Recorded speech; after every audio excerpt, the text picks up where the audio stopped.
اے کملی میں لپٹنے والے، رات کو قیام کیا کرو مگر تھوڑی سی رات، یعنی نصف رات یا اس سے کچھ کم قیام کرو یا کچھ زیادہ،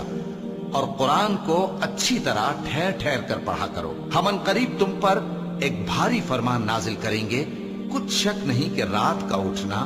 نفس کو سخت پامال کرتا ہے، اور اس وقت ذکر بھی خوب درست ہوتا ہے۔ دن کے وقت تو تمہیں اور بہت سے شغل ہوتے ہیں، تو اپنے پروردگار کے نام کا ذکر کرو اور ہر طرف سے بے تعلق ہو کر اسی کی طرف متوجہ ہو جاؤ۔ وہی مشرق اور مغرب کا مالک ہے، اس کے سوا کوئی معبود نہیں، تو اسی کو اپنا کارساز بناؤ۔ اور جو جو دل آزار باتیں یہ لوگ کہتے ہیں ان کو سہتے رہو، اور خوبصورتی سے ان سے کنارہ کش رہو، اور مجھے ان جھٹلانے والوں سے جو دولت مند ہیں سمجھ لینے دو، اور ان کو تھوڑی سی مہلت دے دو۔ کچھ شک نہیں کہ ہمارے پاس بیڑیاں ہیں اور بڑی زبردست آگ ہے، اور گلے میں اٹکنے والا کھانا ہے، اور درد دینے والا عذاب ہے۔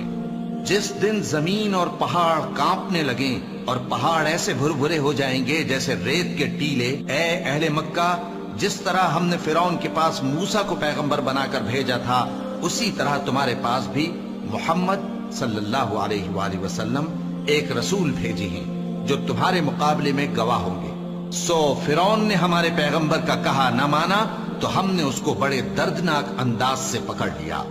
اگر تم بھی ان پیغمبر کو نہ مانو گے تو اس دن سے کس طرح بچو گے جو بچوں کو بوڑھا کر دے گا، جس سے آسمان پھٹ جائے گا۔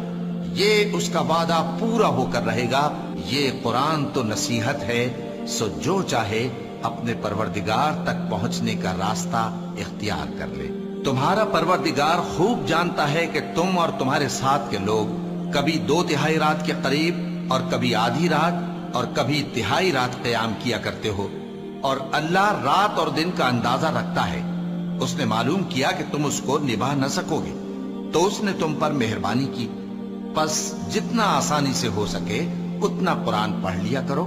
اس نے جانا کہ تم میں بعض بیمار بھی ہوں گے، اور بعض اللہ کے فضل یعنی معاش کی تلاش میں ملک میں سفر کریں گے، اور بعض اللہ کی راہ میں لڑیں گے، تو جتنا آسانی سے ہو سکے اتنا قرآن پڑھ لیا کرو،